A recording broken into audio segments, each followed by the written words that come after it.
क्या होगा अगर बीजेपी लोकसभा इलेक्शन हार जाए? क्या होगा अगर 400 पार का नारा देने वाले 272 भी ना ला पाए? जरा सोचिए, मोदी के नाम से अचानक से लोगों का मन भर जाए, ऐसे में क्या बीजेपी के सितारे गर्दिश में आएंगे? वैसे राहुल गांधी तो यही मानते हैं कि मोदी इस बार चुनाव नहीं जीतेंगे। ऐसे में ओपोजिशन के कुछ दूसरे पार्टीज भी डंके की चोट पर यही कहती है। तो ऐसे में सवाल ये आता है कि क्या होगा अगर बीजेपी को लेकर उनके ये भविष्यवाणियां सच हो जाए? देश को फिर कौन से नए लीडर का साथ मिलेगा? क्या इंडिया फिर सुपर पावर बन पाएगा या मोदी के जाने से देश एक बड़े क्राइसिस में फंस जाएगा? चलिए जानते हैं। देखिए, बीजेपी के हाथ से सत्ता की कमान फिसलती भी है तो उसका हाल 2014 की कांग्रेस सरकार जैसा बिल्कुल नहीं होगा, बल्कि कई सीटों पर भारी मेजोरिटी के साथ बीजेपी एक स्ट्रॉन्ग ओपोजिशन कहलाएगी, जहां कॉन्स्टिट्यूशन के अकॉर्डिंग एक ओपोजिशन के पास मिनिमम 55 सीटें होनी चाहिए। बस एक बड़ी प्रॉब्लम पार्टी के फेस की होगी। अब तक बीजेपी को सबसे बड़ा एडवांटेज मोदी जी के फेस का ही मिला है। इंटरनेशनल लेवल पर पीएम मोदी की इमेज एक बहुत ही बड़े इन्फ्लुएंसर लीडर के रूप में रही है, लेकिन अगर वो सत्ता होते हैं तो उम्र में ज्यादा होने की वजह से पार्टी को एक नया लीडर चुनना होगा जो वापस से बीजेपी को अनबीटेबल मकान तक पहुंचा ले जा सके और उसे एक ब्रांड बना सके। हालांकि अभी रिसेंट फेसेस को देखकर तो ये उम्मीद योगी जी, नितिन गडकरी जी या फिर अमित शाह से लगाई जा रही है। ऐसे में बीजेपी का चेहरा कौन होगा ये कह पाना मुश्किल है। हाँ, ये जरूर कहा जा सकता है कि बीजेपी के जाने से इंडियन पॉलिटिक्स में एक बड़ा शिफ्ट देखने को मिलेगा। सत्ता पर कांग्रेस की वापसी तो नहीं होगी, लेकिन अगर इंडिया अलायंस जैसा एक बड़ा गठबंधन एग्जिस्टेंस में आ जाए और अगर ऐसा हुआ तो इंडिपेंडेंस के बाद ये पहली बार होगा जब इतनी सारी पार्टीज मिलकर सेंटर में सरकार बनाएंगी। और इसके डिसएडवांटेजेस आपको पहले दिन से ही देखने को मिल सकते हैं, क्योंकि जाहिर है जब गठबंधन 2 से ज्यादा पार्टीज का होगा तो पीएम बनने के उम्मीदवार भी ज्यादा होंगे। और पीएम ही क्यों, कैबिनेट मिनिस्टर की सीट को लेकर भी जो हल्ला सेंटर में दिखाई देगा वो इंडियन पॉलिटिक्स की नींव को हिलाकर रख देगा। इतने हर्डल्स के बाद भी अगर सरकार बनकर तैयार हो जाती है तो छोटे से छोटे बिल को पास करने के लिए भी सेंट्रल गवर्नमेंट में यूनियन नहीं दिखाई देगी। डिफरेंट आइडियोलॉजी और ईगो क्लैश की आग में अच्छे अच्छे डेवलपमेंट प्रोजेक्ट्स, लॉज और सर्विसेज ठप पड़ी रहेंगी। कोई भी पार्टी किसी दूसरे के ओपिनियन पर अपना एग्रीमेंट ही नहीं देगी और कहीं पर अगर इलेक्ट्रोल बॉन्ड स्कैम की तरह करप्शन का मौका उन्हें मिल गया तो हाथ में हाथ मिलाकर वो पैसा खाने में भी देर नहीं लगाएंगे। हिस्ट्री ऐसे एग्जाम्पल्स से भरी पड़ी है जहाँ बीजेपी और कांग्रेस जैसी अपोजिट आइडियोलॉजी ने भी कदम से कदम मिलाकर कई एक्ट्स को अमेंड किया है और इल्लीगल फंडिंग को भी अपने बेनिफिट्स के लिए लीगल बनाया है। टू द पॉइंट ये कहा जा सकता है कि इतने बड़े अलायंस के हाथ में यदि सरकार आ गई तो इसके कई डिसएडवांटेजेस इंडियन पॉलिटिक्स में देखने को मिल जा सकते हैं। अब आते हैं सोशल और पॉलिसीज के चेंजेस पर। तो दोस्तों, बीजेपी के जाने के बाद में ऑब्वियसली उनकी बनाई गई पॉलिसीज को भी तो या तो अमेंड कर दिया जाएगा या फिर इम्प्लीमेंट करने से पहले ही हटा दिया जाएगा। फॉर एग्जाम्पल CAA, RCC, इस एक्ट को नो डाउट बहुत सारे लोगों का सपोर्ट मिला है, लेकिन भारत में एक कम्युनिटी ऐसी है जो हमेशा से ही इस लॉ के अगेंस्ट रही है। उनकी आबादी देश में 20 करोड़ की है और ये बीजेपी गवर्नमेंट से मेनली इसी एक्ट को लेकर नाराज रही है। ऐसे में चांसेस बहुत ज्यादा बढ़ जाते हैं कि अगर इंडिया अलायंस जैसे गवर्नमेंट आती है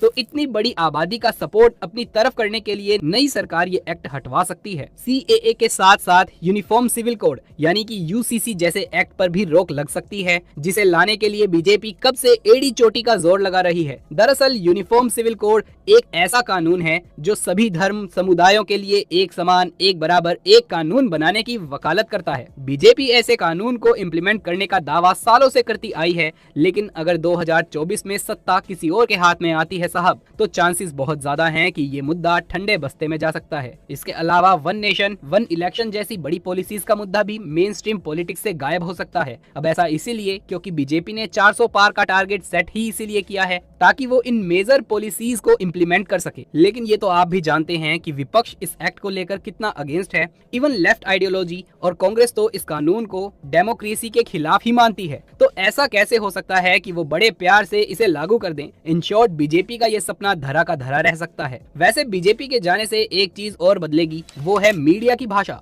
अभी तक जो मीडिया पूरे तरीके से मोदी के पक्ष में बोलते नजर आते हैं, वो जरूर ही बीजेपी के जाते ही नई सरकार की भाषा बोलने लगेगी। हिस्ट्री बताती है कि सरकार जिसकी रहती है, मीडिया उसी की भाषा बोलती है। ऐसे में ये पूरे चांसेस हैं कि न्यू अलायंस गवर्नमेंट की जय जयकार करने में भी गोदी एंकर्स देर नहीं लगाएंगे। चलिए अब आते हैं दूसरे फ्लॉज पर। तो बीजेपी के जाने के बाद में लद्दाख और मणिपुर जैसे मुद्दों पर भी एक मेजर चेंज आ सकता है। ये बात किसी से छिपी नहीं है कि पिछले 1 साल से मणिपुर में कुकी और मैतेई समुदाय में लड़ाई चल रही है।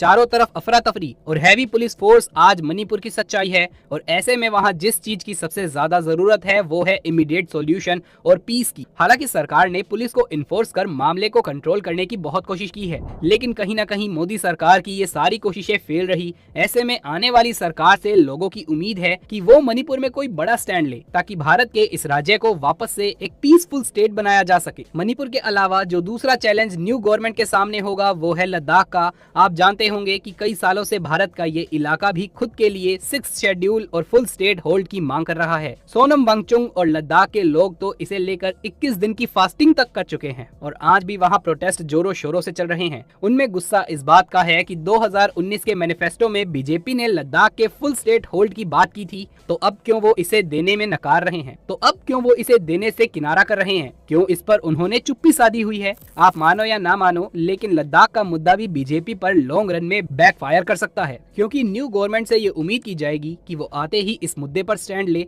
विपक्ष में बैठकर तो बाकी पार्टीज ने लद्दाख को सपोर्ट दिखाया है, तो फिर जब सत्ता उनके हाथ में आएगी तो हो सकता है कि वो उनका सपोर्ट करें, एक बड़ा फैसला लें। अगर ऐसा होता है तो ये न्यू गवर्नमेंट के लिए एक बड़ी अचीवमेंट हो सकती है और देश में कई जगहों पर चल रहे विवाद भी शांत हो सकते हैं। विवाद की लिस्ट में एक नाम किसानों की एमएसपी का भी है, जिसे लेकर फरवरी और मार्च के महीने में किसान दिल्ली की तरफ मार्च कर रहे थे। इनकी मांग थी कि फसलों पर उन्हें एमएसपी यानी कि मिनिमम सपोर्ट प्राइस दिया जाए। इसे लेकर हल्ला भी काफी हुआ, हैवी पुलिस फोर्स से लेकर टीयर गैस तक सब कुछ लगाया गया, लेकिन इसका कोई रिजल्ट नहीं निकल पाया। किसान वापस तो चले गए, लेकिन वो बीजेपी सरकार से इतने नाराज हैं कि शायद उनका वोट बैंक बटा भी हुआ हो। इन सभी कंडीशंस के बीच में अगर न्यू अलायंस गवर्नमेंट आती है तो हो सकता है कि किसान एक बार फिर अपनी मांगों के लिए आवाज बुलंद करें, और ये भी चांसेस हो सकते हैं कि न्यू गवर्नमेंट खुद किसानों की एमएसपी की मांगों को पूरा कर दे, क्योंकि फार्मर्स को एमएसपी देने की गारंटी खुद कांग्रेस तक अपने मैनिफेस्टो में दे रही है। राहुल गांधी ने भी खुले तौर से इस बात पर बातें करी हैं।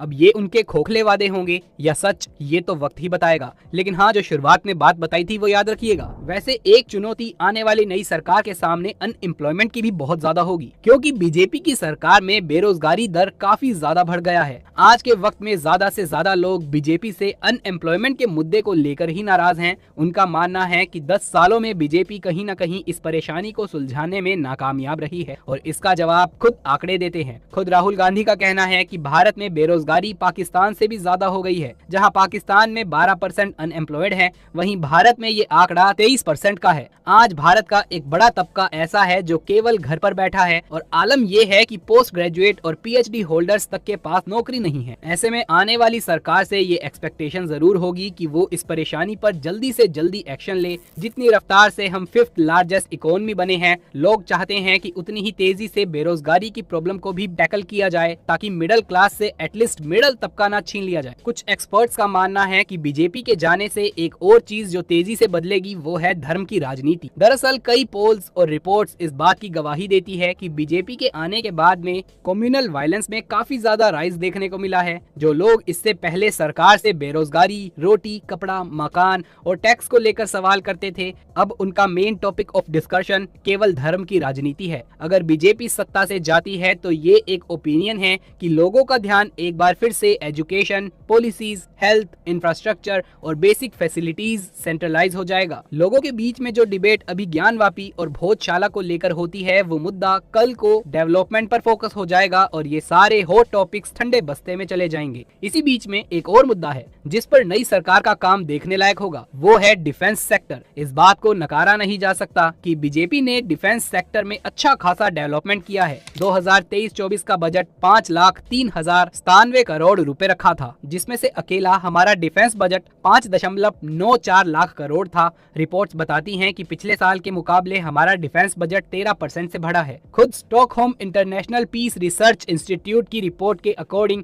दुनिया के कुल हथियारों की आयात में भारत का हिस्सा 11% हुआ है, और साल 2018 से 2022 के बीच में भारत दुनिया का सबसे बड़ा हथियार खरीदने वाला देश बन चुका है। तो ऐसे में बीजेपी के जाने से नो डाउट डिफेंस सेक्टर में बढ़ने वाली पॉलिसी को एक बड़ा झटका लगेगा। लेकिन देखना ये दिलचस्प होगा कि न्यू गवर्नमेंट कैसे इन पॉलिसीज को आगे बढ़ाती है और स्ट्रेटेजिक लोकेशन पर कैसे इंडिया को चाइना, पाकिस्तान से आगे रखती है। इस समय सिचुएशन ऐसी है कि इंडियन एयरफोर्स, नेवी और मिलिट्री को ज्यादा से ज्यादा एडवांस होने की जरूरत है। हम ऑलरेडी अच्छा कर रहे हैं, लेकिन जियोपॉलिटिकली अपनी स्ट्रॉन्ग इमेज जिंदा रखने के लिए ये भी जरूरी है कि हम चाइना को टक्कर दे सकें। और यहाँ पर न्यू गवर्नमेंट की क्या पॉलिसी होगी ये देखने लायक होगा। चाइना के अलावा जियोपॉलिटिकल दूसरे देशों के साथ भारत के क्या संबंध रहेंगे ये भी देखने लायक चीज होगी। अब हम सभी जानते हैं कि बीजेपी के राज में इंडिया ने मिडल ईस्ट से अपने रिश्ते काफी हद तक स्ट्रेंथन किए हैं। हाँ, हम नेबर्स फर्स्ट पॉलिसी पर जरूर फेल हुए हैं, लेकिन न्यू गवर्नमेंट के बनते ही दूसरी सरकार के साथ भारत के रिश्तों में 360 डिग्री टर्न देखने को तो मिलेगा ही। हो सकता है कि मालदीव को लेकर हमारा स्टैंड बदल जाए, या फिर इजराइल फिलिस्तीन इशू पर न्यू गवर्नमेंट न्यूट्रल स्टैंड के बजाय किसी एक पक्ष को सपोर्ट करे। इतिहास गवाह है कि सरकार बदलते ही डिप्लोमेटिक रिलेशंस हर सरकार के साथ बदलते हैं, क्योंकि आइडियोलॉजी बदलती है। और आज इजराइल हमारी साइड है,